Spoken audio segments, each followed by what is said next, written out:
everybody. My name is Linda Abraham, and I am the president of Accepted and the moderator for today's webinar. I want to welcome all of you to Get Accepted to Medical School in 2020, which will be presented by Alicia McNease Nimonkar. Before we start, I have a few items I'd like you to just note before we really get into this. Alicia may ask questions during the presentation and ask you to raise your hand in response.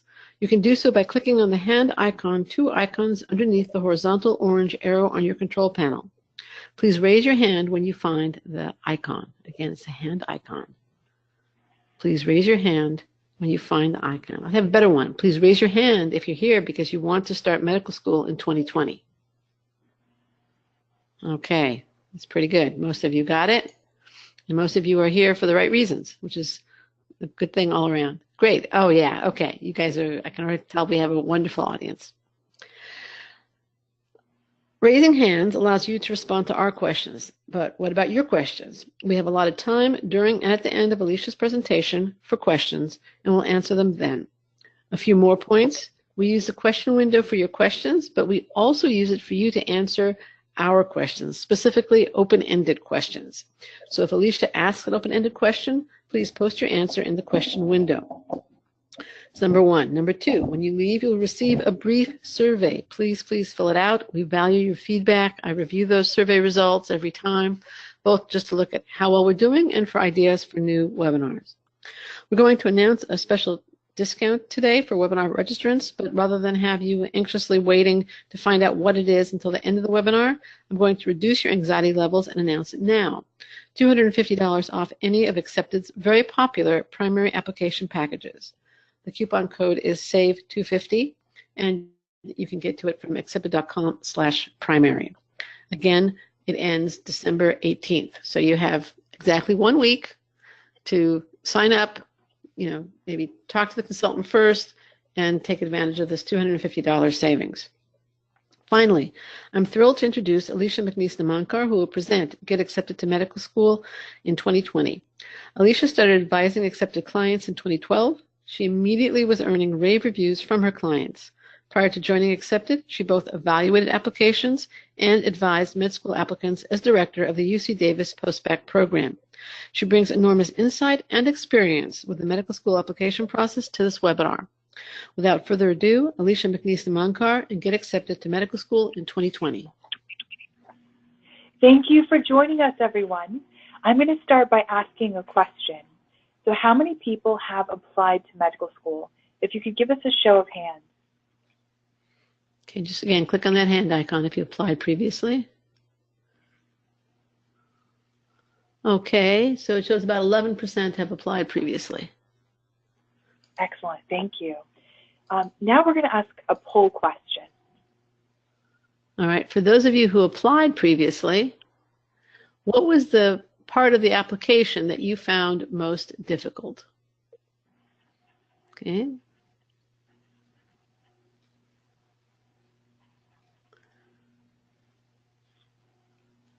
All right. A third found, wait, we're getting a little more here. Okay, I'm going to count to 5. Again, for those of you who applied previously, which part of the application process did you find most difficult? 5, 4, 3, 2, 1. Let's close the poll and share the results. The MCAS application, which would be the primary application, the secondary application, or the interviews. Okay, so 40% kind of were the winners with the MCAS, the primary and the secondary, the MCAS application, the secondaries, and then 20% found the interviews the most difficult. Thank you for participating in that poll. So we're going to cover each part of the application process, and we're going to start with the primary application. So after taking the MCAT, right, the first stop on your journey to medical school is completing the primary application. So the MCAS application can be submitted as early as June 1st or as late as early November, but the sooner the better because it is a rolling admissions process. The application itself contains a personal statement, which is 5,300 characters, which comes out roughly to about 1.5 pages, a statement of disadvantage, which is 1,325 characters, which is basically just a large paragraph, 15 activity descriptions, and that is 700 characters for each one. So it's a very, very small paragraph for the activity description. And you want to make sure you use all 15. It's really important, right, that you use all 15 activity descriptions in that primary application. I've seen students get rejected simply for not using all the space available to discuss their activities. And there's also 3 most meaningful essays. So of those 15 activity descriptions, you can designate 3 as your most meaningful essays or experiences. And those essays are 1,325 characters. So you'll have, for those activities that you designate the most meaningful, you'll have 2 essays. So a description as well as the most meaningful essay. The strategy I recommend for the primary application is to submit your best work. Don't rush it, do your best work. Next, we're going to discuss school selection. For reapplicants, for those of you who have already applied in the past, how many schools did you apply to? Okay, let's see. In the question window, how many schools did you apply to previously? 10? 23? Anybody else? 15 to 18? Anybody else want to share? Okay, go ahead, Alicia. Yeah, so those are pretty good numbers. 15 to 18, that's on the lower range. I think it's safe, in my experience, to apply anywhere from 20 to 25 schools. So you do want to keep in mind that the more schools you apply to, the more likely, right, statistically, you'll be able to get an acceptance. So you don't want to apply to too many, right? You don't want to apply to 60 schools if you're applying to MD and DO, and then as well as Caribbean, let's say. But anywhere from 20 to 25 schools is a safe range. If applicable, you can apply for the Fee Assistance Program. It's called the FAP program on the AAMC website. And if you are given the FAP, you receive a reduced fee for the MCAT. You get to apply to 15 schools and the application fee is waived. And the secondary application fees are also waived for those 15 schools. So if you are in a financial hardship or you're struggling to meet your basic needs, you can apply for the FAP, the Fee Assistance Program. And I've noticed that usually students who apply early in the process are more likely to get the FAP. They run out of funds. And the deadline is December to apply for the FAP, the Fee Assistance Program. So that's something to consider, right, that will help you apply to more schools if the application represents a hardship for you financially. So when selecting schools, evaluate your statistics and compare to medical schools you would like to attend using the MSAR, the Medical School Admission Requirements online website. So you'll want to compare, right, your GPA, cumulative in science, and your MCAT scores to the range of scores that those schools accept, and that's how you narrow down your choices. Attend pre-med conferences. That provides opportunities to network with other students, and medical school outreach officers. You can learn a lot about many different schools in one location, so it's a good idea to attend those pre-med conferences since multiple schools are often represented at those events. Another thing to consider is to visit medical school campuses. Now is a really good time. So if you can, visit all the medical schools in your area. But there's no excuse if you live 1 or 2 hours away from a medical school. There's no reason not to attend a pre-med fair or conference or to schedule a visit if they offer those. It's a good idea to join the school's social media so that you'll find out about any upcoming events or so you can register for conferences. Another idea to consider is to research schools that specialize in your research interests or fields of interest. And any questions so far? So for those of you listening, any questions so far? Any questions on school choice? Let's give them a minute because sometimes there's latency here. Catherine asks, is it a good idea to meet with deans of admission? So if you are able to and you feel that it would be helpful, you're welcome to. But the deans hold more of a leadership role. They represent the school. And, it's up to the selection committees to make those admissions decisions. So I would think of the deans more as representatives, right, rather than those who are engaged on the selection committees. So deans often will make, speeches, attend events. Their job is to represent the school, also to oversee the entire process of admissions. But I would say, if you're thinking that, spending time with the dean is going to help you get an acceptance, I wouldn't think of it that way. I would think of them simply as a representative of the school.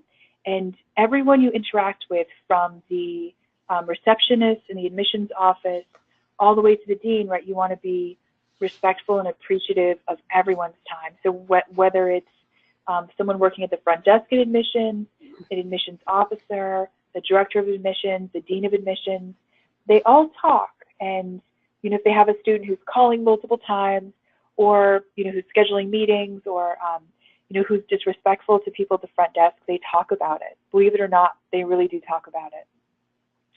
So I don't know that I would meet with deans of admissions. They're really representatives and they're overseeing the admissions process. But I wouldn't expect anything directly to come out of those meetings. Okay, another question here. How do you weed out schools if you cannot travel or tour schools of interest? Yeah, so where there's a will, there's a way.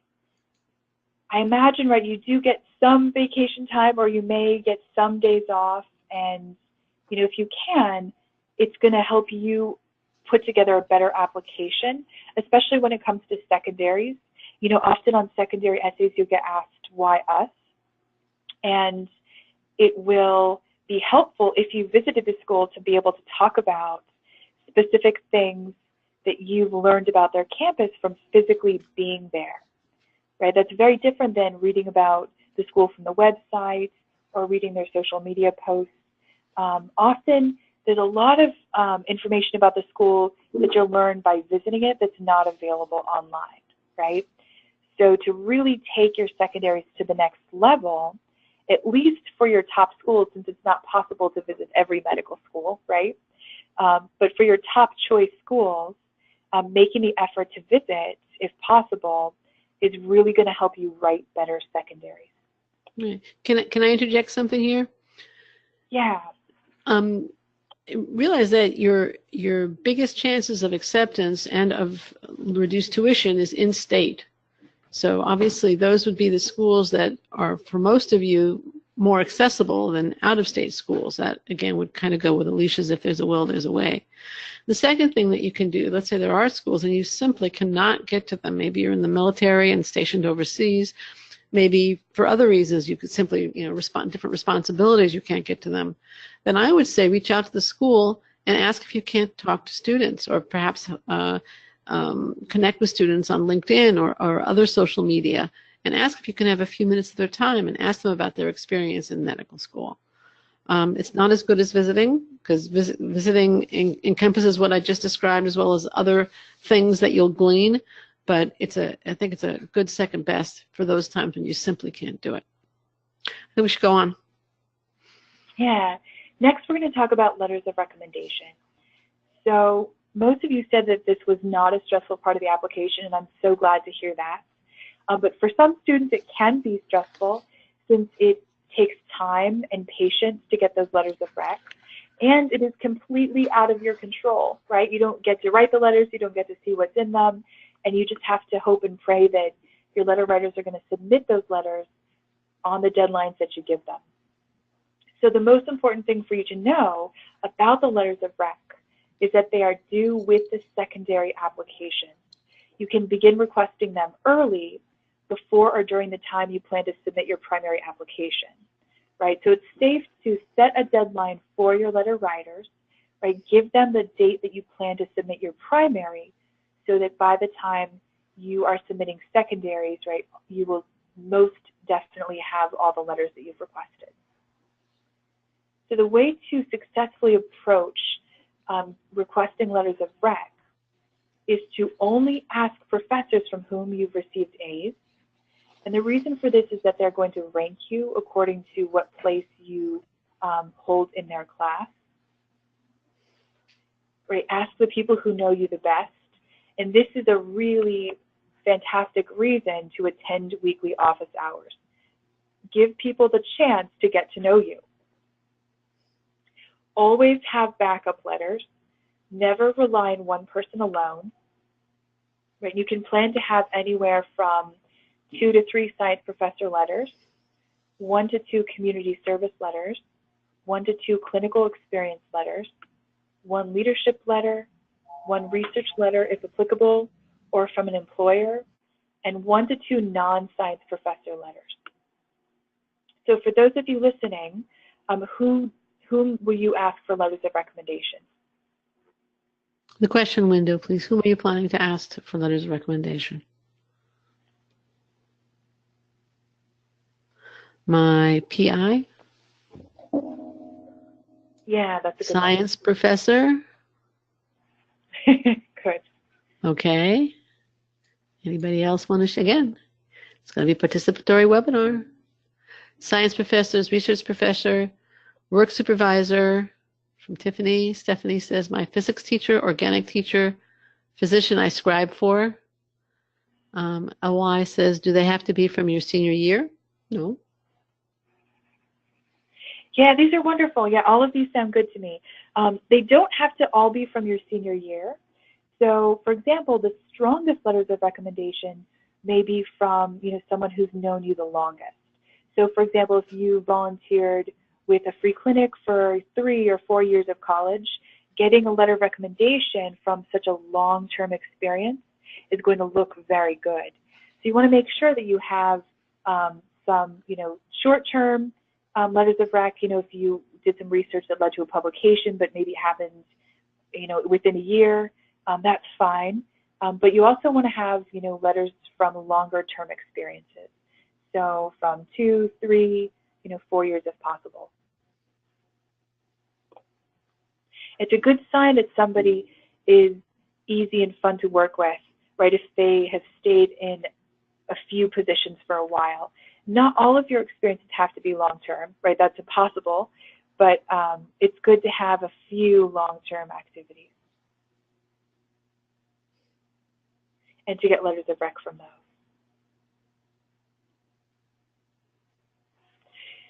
So to help your letter writers write the best letters, right, provide them with a deadline and a letter packet. So in the letter packet, you'll include a final draft of your personal statement, an updated copy of your resume or CV, a cover letter for your letter of rec, and this is provided by the AMCAS letter service or Interfolio. You'll have a cover letter that you can print with your name, a barcode that attaches that letter to your file. That's very important. So you want to make sure that you've got the cover letters from the AMCAS letter service or Interfolio in that letter packet. And then any other necessary materials, like transcripts or a list of updates since you last saw or worked with that person. And whenever possible, it's best to ask in person. It's very easy to say no to someone through email. It's a little bit harder over the phone, but it's very hard to say no to someone in person. That being said, I recommend asking, can you provide me with a strong letter of recommendation or a strong letter of support? Because you don't want a letter, right, if it's not going to be a strong letter. So you can say, can you write me a strong letter of support? Next, we're going to talk about secondary applications.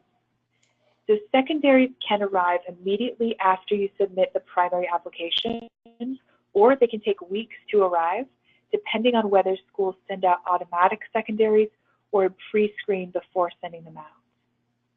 Often students are overwhelmed by the number of secondaries that they receive. Each secondary can contain anywhere from 1 long essay to 12 short essays. So if you are applying to 20 schools, you can expect to write about 100 essays, if each school has an average of 5 essays. So keep in mind, right, you'll be writing somewhere around 100 essays. Some of the most unsuccessful strategies that I've seen include, and these are things you don't want to do, saving all of the secondaries to do them together. And I'll never forget that student. I don't know if you remember Linda. She sent 35 secondary essays in one email. Yes. Yeah. And she copied and pasted. Yeah, I'll never forget this. She copied and pasted every single essay, even if it didn't match the school prompt, 35 times. I know. Yeah. So yeah, you don't want to do that. You don't want to save them to do them all at the same time. You don't want to wait longer than 2 weeks to submit them. If you wait longer than 2 weeks, you're signaling to the school that they are not your priority. So you want to submit all secondaries within 2 weeks of receiving them.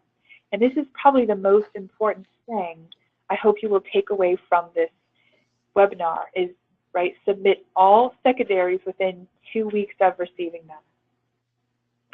Submitting rough drafts without editing is a common unsuccessful strategy I've seen. Not prioritizing the schools by deadline or order of importance. So sort of doing one essay here, one essay there, and then, at the, sort of waiting to the last minute to finish one complete secondary. So you want to, right, be systematic.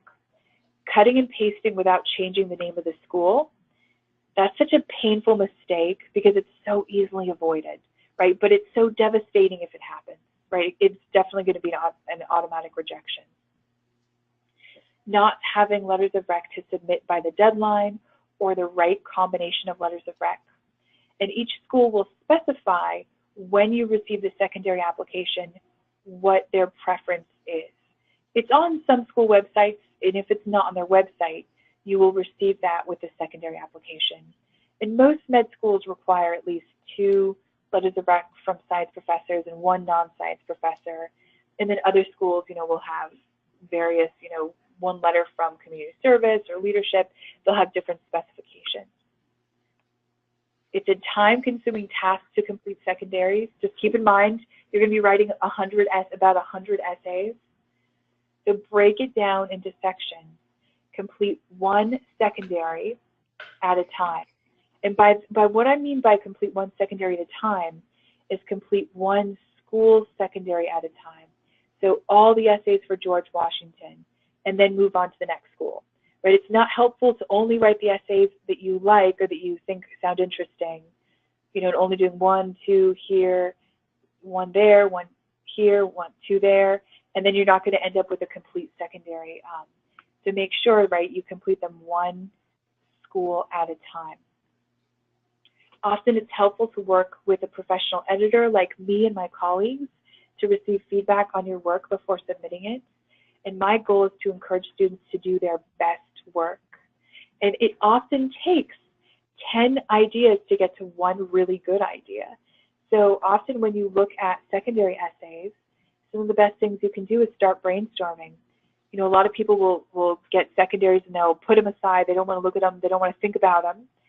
But what I tell my students is, no, right? Open those secondaries as soon as you receive them. Read all the questions. Start thinking about ideas, for what you could write. Start brainstorming ideas. And let it sit on the back burner so that when it comes time for you to sit down and do an outline, right, you're going to have a lot of ideas. After you complete the first batch of secondaries, many of the questions become repetitive and you can adapt and recycle responses. This does not mean copy and pasting. It means changing the essay to meet the prompt and the school, right? You don't want to be that person who 35 times copies and pastes the same essay or essays, right, that don't match the essay prompts. And for those of you listening, did you have any questions about secondaries? Any questions in the question window?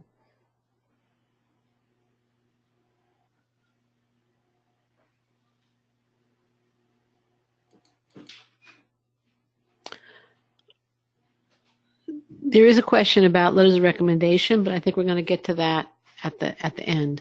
Okay. And then there's one right here. Millie asks, what info should we include in the secondary? Yeah. So that's going to depend on the secondary questions. I think, honestly, I love helping students with secondaries because it can be an opportunity for self-reflection, personal growth. Some of the questions you will get will be things like anywhere from, explain any withdrawals in your background, or, what's a nickname that you would like to have and why, which is a fun one, or, provide us with updates on what you've been doing since you submitted your application.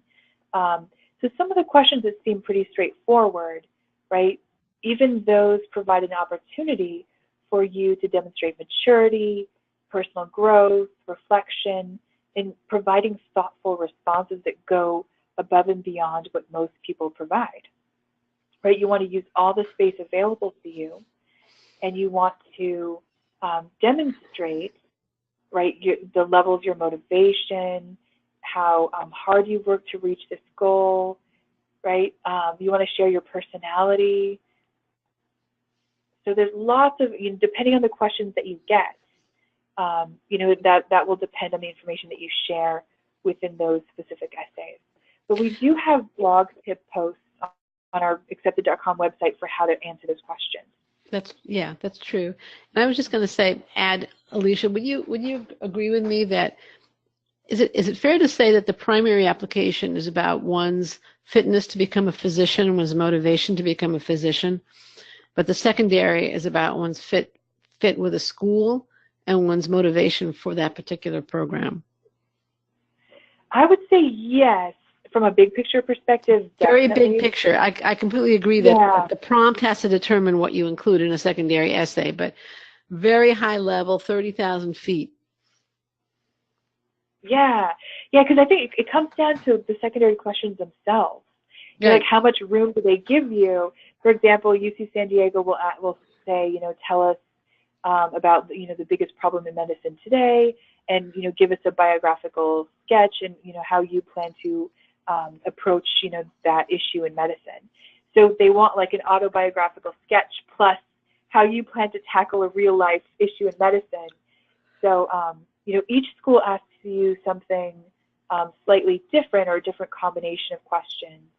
But it's really, you can have fun with these. I think I love helping students outline their responses to these secondaries, because you can really come up with some creative, interesting approaches, right, that are honest, in which you get to share your personality, but that you also show your dedication to medicine. And every question, right, they're secretly asking why medicine, basically. Okay. Yeah, so moving on to interviews. So if you have successfully completed all other parts of the application, you will be invited to interview. So anywhere from 4 weeks after submitting your secondary to 8 weeks. There are two main types of interviews nowadays. There's the traditional interview and the multiple mini interviews. So the traditional interviews can be one-on-one, so one interviewer interviewing one applicant, or it can be a panel of interviewers, anywhere from 1 to 3 interviewers, and interviewing a panel of students, so 1 to 3 applicants.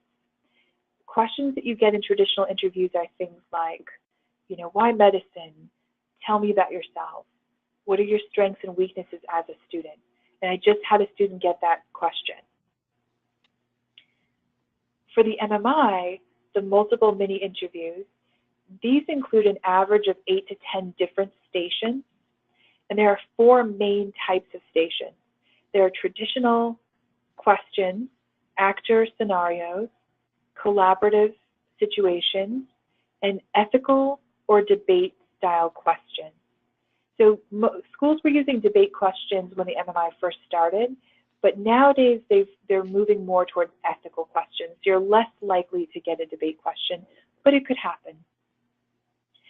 For the stations, right, they ask for timed responses. So you have 1 to 2 minutes to think about the question, Often they print the question and tape it to a door, or they give you the piece of paper to read. Usually you get a written version of the question to think about for 1 to 2 minutes, and then you have 6 to 8 minutes to respond. So each school has a slightly different amount of time that they allow for a response. It's essential to prepare with mock interviews for either type of interview, right? You don't want to be that person who's like, I got this.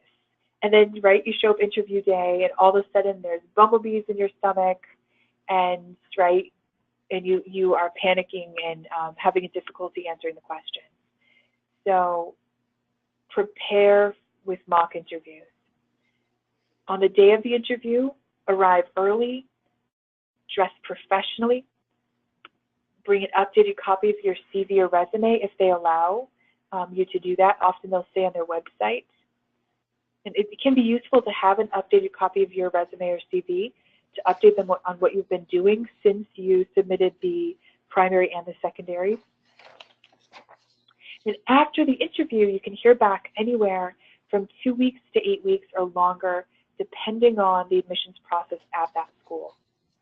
But again, right, if you can imagine, right, they're processing thousands of applications, thousands, and right, it's a long list, right, for each selection committee to get to the list of names that they're assigned. So, right, it can take a while. Now, looking at the overall timeline, so applying early is critical because, right, each school has a rolling admissions process, meaning that it's first come, first served. So if they run out of spots for interviews, right, they're going to stop sending out secondaries. So you don't want to apply so late that they don't read your application, because that could happen. Errors with the AAMC application 4 cycles ago had a ripple effect on applicants. It delayed the application process at each stage. So you want to make sure you apply early as well, so that if for that year there's an unprecedented number of applicants, right, the AMCAS application, the system, can crash. So if you make sure you submit your application early, that's less likely to have an impact on you. Medical schools, right, can run out of spots for interviews and acceptances. So you want to keep that in mind when planning the date to submit your application. After submitting your primary, you can begin receiving secondary applications immediately, but you will receive most after 4 to 6 weeks. After submitting secondary applications, you may hear back for interviews anywhere from 4 to 8 weeks or longer, depending on the process at their school. After your interview, you may hear back within 2 weeks to 8 weeks or longer. So how many people found this presentation useful today? If you can give me a show of hands.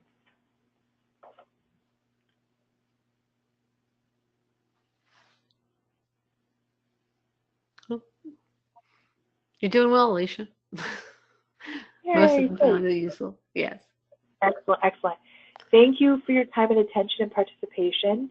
And I'll take any remaining questions in just a moment. Alicia, I want to thank you so much for this very informative webinar. I'm sure everyone here now has a tremendous overview and insight into the entire medical school application process. We're going to take additional questions in just a minute, but now I'd like to take a minute or two to share a few thoughts about the arduous process that is called the medical school application process. It's plain old hard to get accepted to medical school.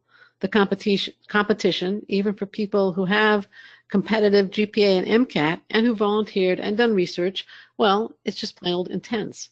Top medical schools have acceptance rates of well under 10%, and not all of you have great stats and experience. Let's face it, this process is long, complex, and different from the college application process. It's different from anything you've done before, unless you're a reapplicant, and if you are, something didn't work last time. Alicia has given you an outstanding overview, but you still need to apply her advice to your specific situation. We'd love to help you do so on an individual basis. We here at Accepted have been helping medical school applicants like you navigate this process successfully for 20 plus years. Our clients are applicants just like you, but they access the experience of a former admissions committee member post-bac program director, exceptionally experienced consultant, to guide them along the path to medical school acceptance. You can have that guidance too. You can have a mentor to assess your school choices, advise you on recommenders, your primary application, your secondary application, edit your personal statement and most meaningful experiences, and help you again with, the secondaries and interview prep. Here's what I suggest you do when you leave the webinar or after the Q&A. Visit accepted.com/primary. Choose the service that's right for you. Get the guidance you need for that missing how that I mentioned just a minute ago. Go from confusion to clarity and from doubts to confidence. Now, some of you may say, isn't Accepted expensive? Well, frankly, so is rejection. You're going to be paying about $150 between the primary and the secondary application, unless you can take advantage of FAP, for every single application. Our fees are clear, but the cost of rejection, it's not quite as obvious, even though it can be significantly higher. So there's the cost of reapplication, which could cost a few $1,000s. There's an additional year of reduced pre-physician earnings. There's the potential, and this is probably a little more hypothetical than the other two, that you could have gotten into a better program with perhaps higher lifetime earnings and potential. Every year, we work with applicants who talked to us a year earlier and decided, after taking the do-it-yourself approach and getting rejected, to work with us. They would have been better off working with us initially, and so would you. As a matter of fact, our CMO a few months ago was at lunch. It was a social situation, and one of the other guests at this lunch said somehow it came up what she does, and he said that he'd used our services, and he thought it was the best investment he ever made, because it got him into school a whole year earlier, which means he's going to have a post, in his case, PA salary a whole year earlier than he would have had he applied by himself, and he felt he would not have gotten in on his own. But enough from me. What do Accepted's clients say?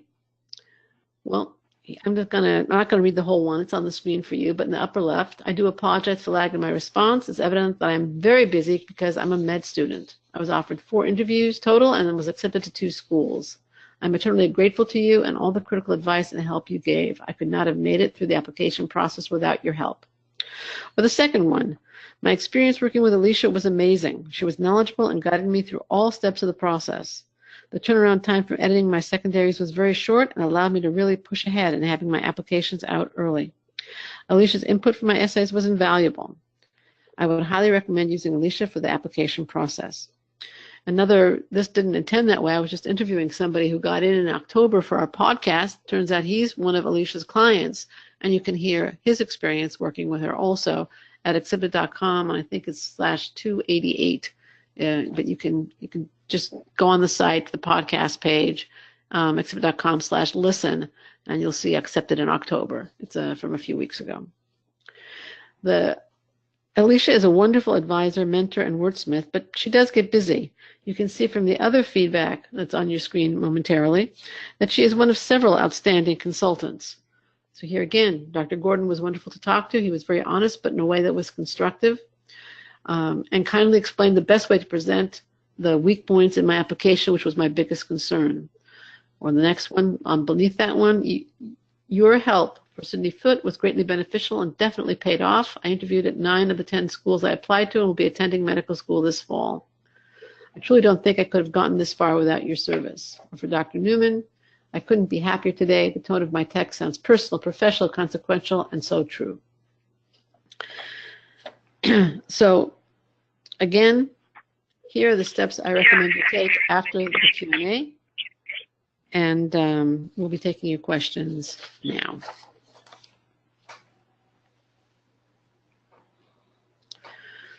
Okay, let me look at some of the questions. Okay, now, Vivian asks, could I still use letters that I saved from my previous application? This is about letters of recommendation. Yes, I don't recommend you use old letters of recommendation. That could be a reason that selection committees reject you by itself. So if you apply with letters that are a year or older, that itself can be a reason that you get rejected. So when you're applying, you want to make sure that your letters of recommendation were written in the same year that you're applying, right? you want to make sure that they're as new as possible. Okay. Next question from LY. How do you manage the feeling of being overwhelmed when so many secondaries are due at the same time? Because stress could affect how well you write and what you're able to come up with. Good question. Yeah, so what I love to do is start early. So those of you who are participating in the webinar today, you are already ahead of the game, right? Kudos to you because you are ahead of the game. So the students who I think have the most enjoyable experience are those who start working with me now, right? I already have students currently putting together their primary applications, and I actually have one client, I'm so proud of her, who's already working on her secondary essays now for the next application cycle, right, coming this spring. Mm-hmm. So, right, it's a lot more fun when you can take your time and do your best work. And, right, in working with students, I just ask a lot of questions. It's interesting, right? We use Google Docs to create an outline. We use only the best ideas, right? Often I'll give students homework, and sometimes it's really weird, fun homework to help you come up with the best ideas, the best material.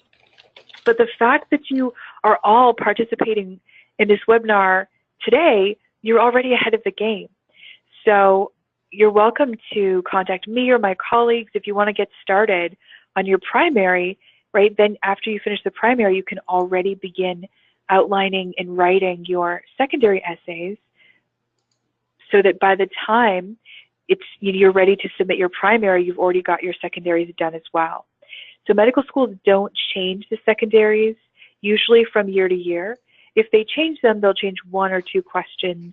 But I've never seen a school change all of their secondary questions all at once in 1 year. It's very unusual. So we use, questions from the previous year to outline and to work on those secondary essays. And it's okay if a school changes one question. You're going to end up being able to use that essay for a different school that asks a very similar question. I'm actually putting in the question in the chat window. I've chatted out. Well, I'll have to rewrite it. I can see that the link to the podcast with the medical school applicant who was accepted in October for next cycle for the medical school class entering in summer of 2019, and I've also sent the link out for secondary essay tips. But just to build on what Alicia was saying about starting early, one of the reasons we scheduled this webinar for now and the special for now is to encourage you folks to get started, because that's one way of reducing your stress. So if you get your personal statement done, you can, as Alicia is suggesting, pre-write secondaries, which will make it much, much easier to stay on top of the secondary deluge when it comes. So again, this webinar is basically timed to help you both be successful and to reduce your stress. And some of the feedback that we most frequently get from our clients is that by working with us, we help reduce their stress levels.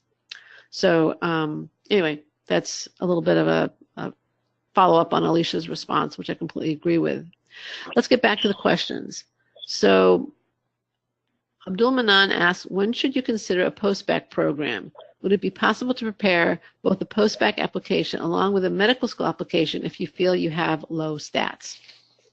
Excellent question. Yeah, that's a very good question. So I've written and published the only book with accepted.com on pre-medical post-baccalaureate programs, and it's available on Amazon.com. So now I'm very happy to answer this question because my expertise actually is in helping students with low scores get accepted. So if you have a GPA below a 3.0 cumulative or science, right, that's safe to consider it a low score. And of course, right, an MCAT below a 500 would be safe to call that a low score. So if you're applying with low scores, right, there's several things you want to look at. So number one, right, what is your cumulative and science GPA? And that's without grade forgiveness, because AMCAS and now the Osteopathic Medical School system, ACOMAS, also calculates in all attempts for grades. So if you're using your cumulative GPA from your transcript, that's not going to be accurate because most colleges have a grade forgiveness policy. So if you have failed any classes and retook them for higher grades, you would need to recalculate your cumulative GPA. So for MCAS, they use the BCPM as the science GPA, which is any biology, chemistry, mathematics, physics courses. And then for DO schools, believe it or not, the ACOMAS application does not calculate math into their science GPA. So only, biology, chemistry, physics courses. So you need to calculate two different science GPAs if you're planning on applying to allopathic and osteopathic medical schools. So once you look at those cumulative and science GPAs that you've calculated without grade forgiveness, I recommend students graph the trend of their cumulative and science GPA from term to term. So you can look at the trend, throughout your college education. If you have a decreasing trend in your undergraduate GPA, cumulative and or science, then you know that you would need to take post-bac coursework to address that trend. So taking post-bac coursework at the undergraduate level is the only way to improve your undergraduate GPA. So I don't know why they do this. I don't know if you've noticed this, Linda, but the ACOMAS application and the ACOMAS website for osteopathic medical schools, they have this wonderful resource. They call it a post-bac, list of post-bac programs for osteopathic med schools. But they're actually SMPs. They're not actually post-bac programs. Have you noticed that? No, I didn't notice that. It's funny because it's so confusing. Sure. So a post-baccalaureate actually means post is after, baccalaureate is right after your undergraduate education, your bachelor's degree. So any coursework you take after your bachelor's degree is considered post-bac coursework if it's taken at the undergraduate level. Any coursework taken at the graduate level is calculated completely separately on the AMCAS application, and it's not going to calculate into your undergraduate GPA. So the only way to improve your undergrad GPA if you've graduated from college is to take undergraduate level post-bac coursework. So that wonderful list of ACOMAS post-bac programs, they're actually not post-bac programs. They're special master's degree programs because you end up with a master's degree from those programs. It's graduate level coursework. So if you have a decreasing trend, if your scores are below a 3.0 or a 500 for the MCAT, you know that you'll probably need post-bac coursework or to retake the MCAT. But if you read my book, you'll see there are lots of success stories in that book. You can do it. You can absolutely improve and turn things around. By the way, I posted the URL to Alicia's book in the chat window, and I'll do it again right now. It's on Amazon. Yeah, one of everybody's favorite medical students when I was at UC Davis School of Medicine as director of the post-bac program, we had medical student mentors for our post-bac students. And this one guy, I'll never forget him, he was everyone's most requested mentor. And it was because he had retaken the MCAT, I think 4 or 5 times, and he had done like 3 or 4 different post-bac programs. He had crawled up from the bottom, and he made it into medical school, and he had the best sense of humor. He was so much fun to talk with. He had the best sense of perspective, and everybody wanted him as a mentor because he gave such good advice and he was so positive. So I've seen everything. I've seen people crawl, pull themselves back up from really low scores and to become competitive. And often I think sometimes those people end up being the best doctors because, they're more sensitive. They don't take things for granted. They are so grateful to be where they are. So don't be too hard on yourself. It's possible, right? I've helped students who've gotten, 1 or 2 F's and D's get into med school. I don't recommend it, if you can avoid it, you want to, but it's possible. When you come to 7 or 8 or 10 F's and D's, that becomes a bigger issue, right? that becomes a more challenging situation. But if you have 1 or 2 Fs or Ds, you've retaken those courses for higher grades, and you've created an increasing trend, you've earned a higher MCAT score, there's nothing that can hold you back if you've got strong activities and essays. All right. I also just in the chat window a link to a podcast that I did a couple of years ago with a fellow who had an awful lot to overcome when he applied to medical school. He did, and at the time that I interviewed him, he was in an orthopedic residency program. So, or orthopedic surgeon residency program. So anyway, I thought his story was absolutely unbelievable. And if anybody needs some inspiration, motivation, encouragement, I suggest you listen to that story, because the guy really came from a tough background. All right, so here we have a few more questions. Esther's asked, if I'm applying in 2020, in other words, not this summer, but the following summer, when do you think would be the best time to reach out to you for a consultation? Yeah, so I would say then next fall, right? So if you're planning on applying spring 2020, then next fall, I mean, I have to say my success rates for students who start early, I'll have to calculate, but I'm pretty sure it's 100%. Those students who start ahead of time, they have their primaries done by the fall. We're working on secondaries by the spring, and we're done with their top choice school secondaries by May, which is when you can start filling out the AMCAS primary application. And you can't submit it till June 1st. That's the earliest you can submit the AMCAS application. So for those students who start early, it is so much fun. It's like you get to do your best work. I get to know you. You learn a lot about yourself. You will be excited to submit your essays and to submit your application, because it's the best you could possibly make it. So having everything done ahead of time is just going to help you navigate the process so much more smoothly. And it's never going to be easy, right? It's never going to be an easy process, because you're putting yourself in a position of vulnerability. And the way that the brain processes rejection is like physical injury. So you're putting yourself in a vulnerable position, right, to be accepted, rejected, waitlisted. So, knowing that, your career, your future is on the line, it's always going to be stressful to a certain degree. But, there are ways to manage that stress and to plan ahead to make the process as smooth as humanly possible. It's never going to be easy, but you can definitely, think ahead and make the process go more smoothly for yourself. Just to add on to the last, to Alicia's answer to Esther's question, which was good question, good answer, great answer.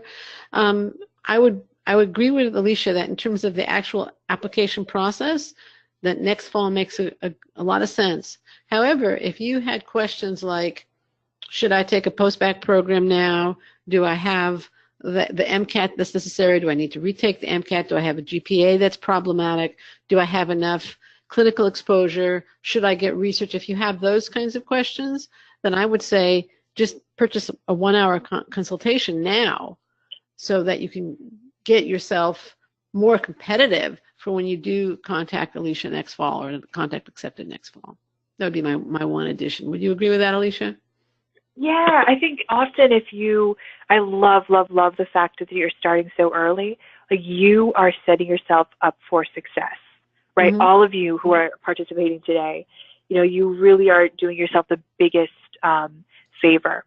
So yeah, it would be a great idea if you're sort of uncertain about activities or your academics, to schedule. You could even just start with a 1-hour appointment for us to come up with a plan. So we would go through your transcripts, an updated copy of your resume or CV, and I would answer any questions you have, and we would come up with a plan for what your next steps would be to give you the best possible chance at an acceptance.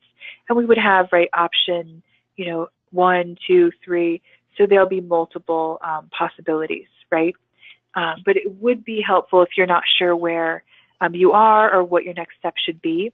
It can be helpful to start with just 1 hour, and that's enough time for us to come up with a detailed plan and for me to answer any questions that you have. Sounds good to me. Okay, here's a question from Han. What if a student is in the 3.0, 3.3 GPA range, but with a high MCAT, above 510? Would the post-bac be necessary? And I assume he's talking about allopathic programs. Yeah, it's going to depend, right? It's Right. going to depend on your academic record. You know, were there any F's or D's in the past? The trend. You know, yeah, is that GPA calculated with grade forgiveness or without grade forgiveness? And then, of course, as Linda just mentioned, the trends, the all-important trends, right? So there's going to be more than just the total numbers that factor into that decision, whether you need a post-bac or not, or whether you're a strong applicant with a 510 on the MCAT. But, you know, they're going to look at your activities, your essays.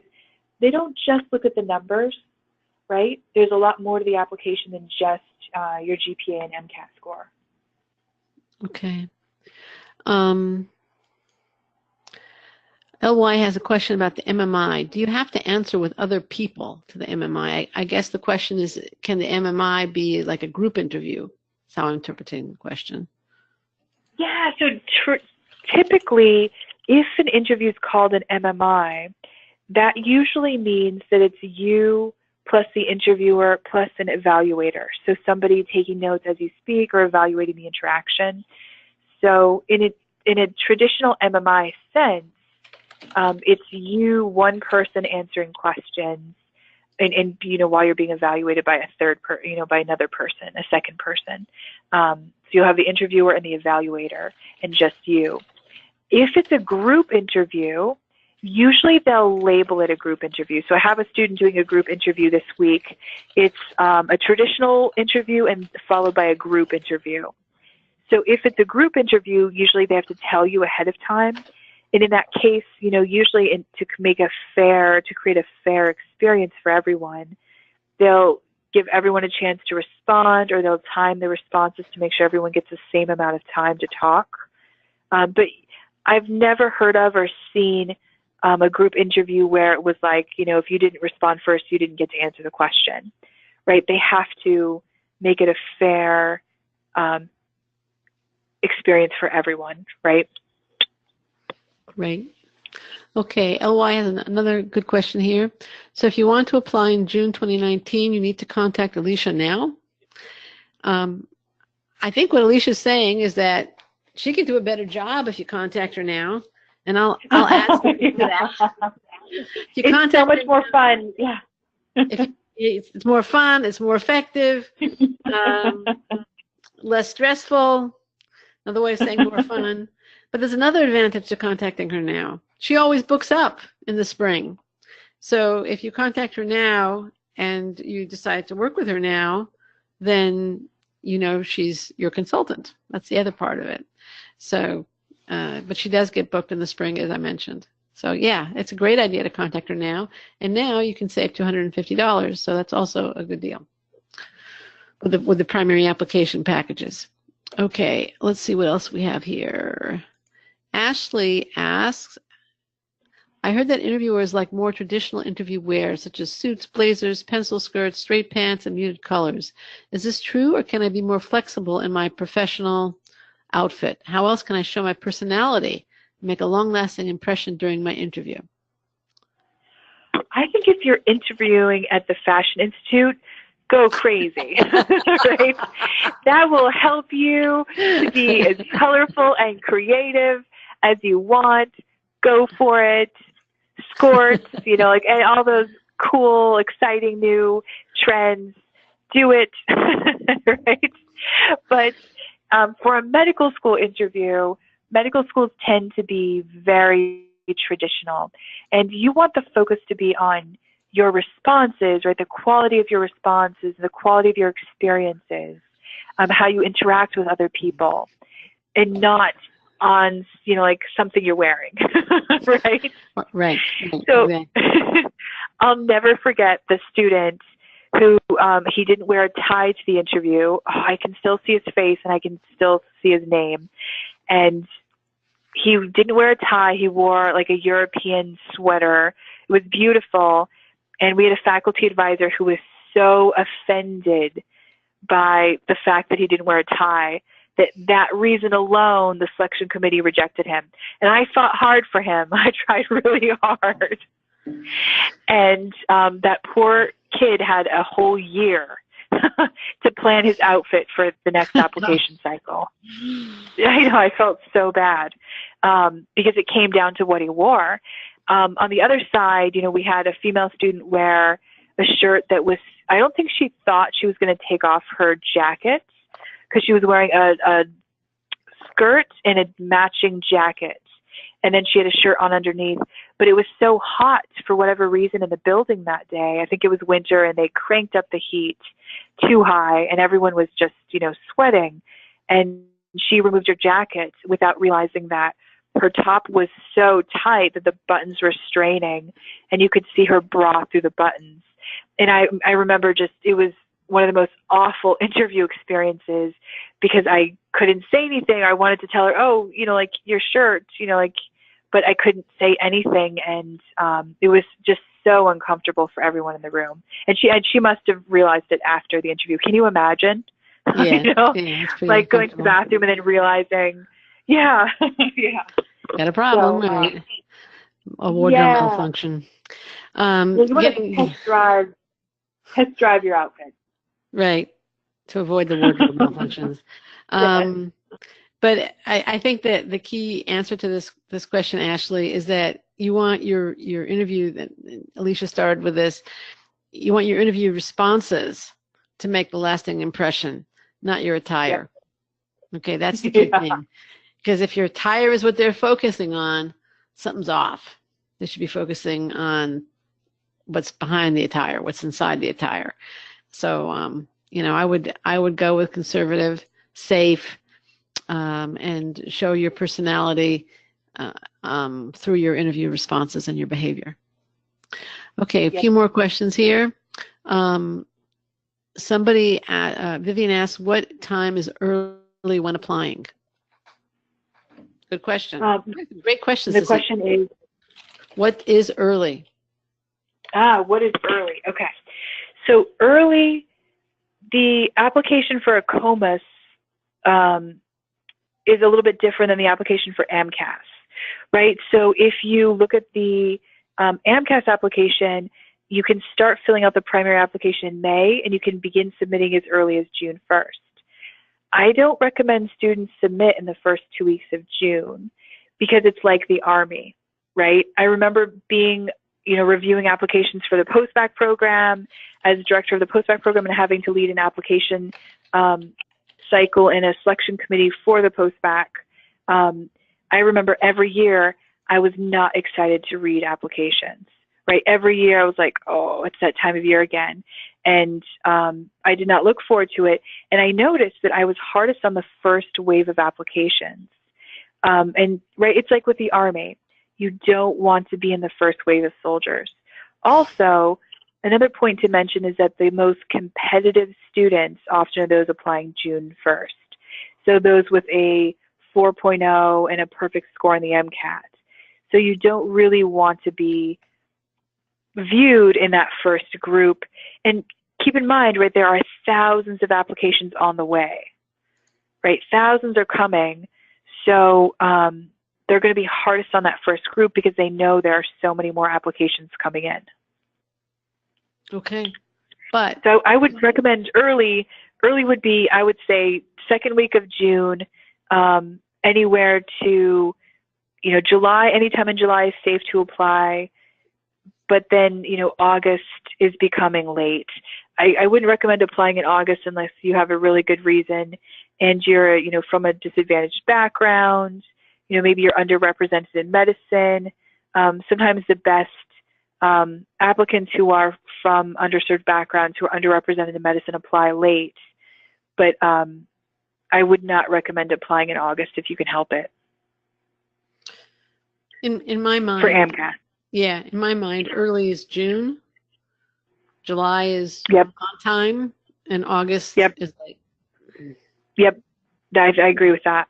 And then September is like no man's land, right? Don't go there. You do not want to. They probably won't even read your application if you submit in September. Right. The first med school has traditionally been UC Davis School of Medicine. The deadline has traditionally been October 1st. And, you know, like they don't, you know, if they've accepted, they sent out all the secondaries, they've accepted all the students they have space for, you know, by the time September rolls around, they're not even going to read your application if you submit your primary then. Okay. And then for ACOMAS, the deadlines are later. And you can look, you can see the ACOMAS medical school deadlines on their website. Right. All right. We also have a couple of questions here about services. So LY is asking how much is an hour consultation? It's $325, and I'm sending you the link to it. You should have gotten it already. And then the other question is, if you get a primary application package, can you add on secondaries? And if so, how much is it?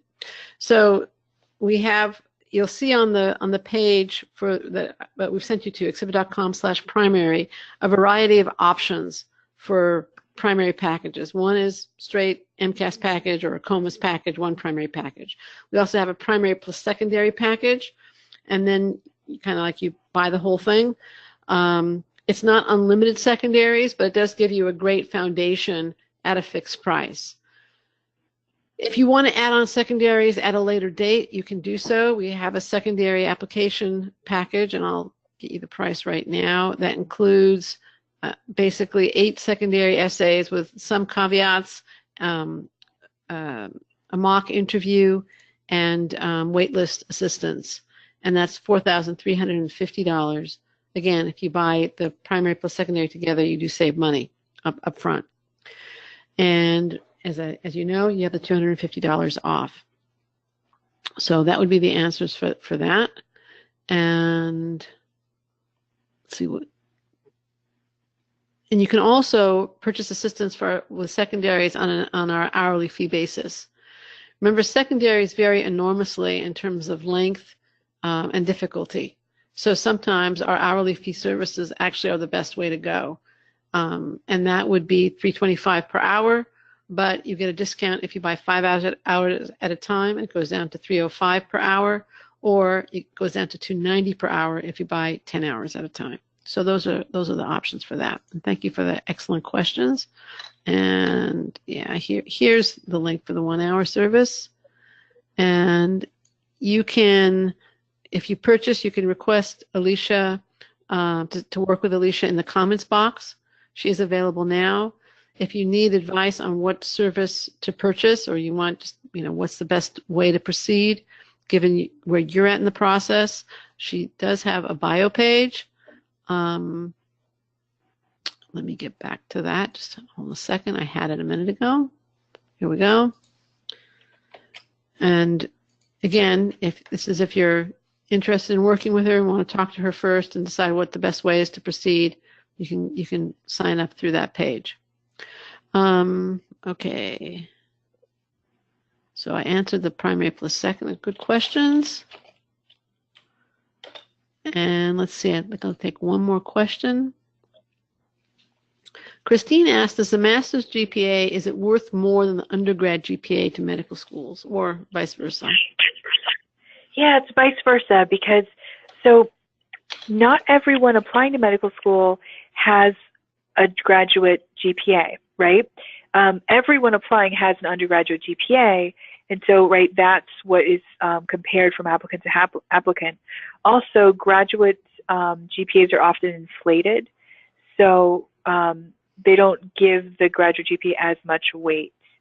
So the undergraduate GPA is considered more heavily, it's given more attention. And so, if you have a decreasing trend or you do have a lower undergraduate GPA, the best approach is really to take undergraduate level post-bac coursework. Okay. So I want to thank Alicia again for a fantastic presentation. I want to thank you all for joining us today, spending your time here, sharing your thoughts, your questions, your answers. And I'd like to close with a story, a thought, and a thank you, not in that order. Again, first, the thank you for Alicia for her excellent presentation on this webinar. And thank you to you, the webinar participants. I said it was going to be a participatory webinar, for your time, your attention, your questions, and your answer. Now, the story. An applicant came to us a few years ago He was struggling in multiple ways with the application process, not the least of which was a below 3.0 GPA. He sought Alicia's advice in December before MCAS opened and worked with her steadily throughout the application process. Today, he is a medical student who earned roughly a 50% scholarship for the full 4 years of medical school. Now, that's a story with a happy ending. I'd like your medical school application story to have a similar ending. And to increase the likelihood of that, realize that the medical school application process is a marathon. It's not a sprint. We're talking about starting a process in December 2018 that will continue well into spring of 2020, okay? Because that's when the decisions will be all sorted out. I mean, you could hear in fall 2019, like the client I've referred to before, but in all likelihood, it's going to continue well into 2020. It's a long process. It is a marathon. And it goes through a complex maze of primary applications, secondary applications, and interviews. Give yourself the gift of an experienced coach through this process. The med students you've heard from had that personal coach and mentor. Follow their footsteps. Get accepted.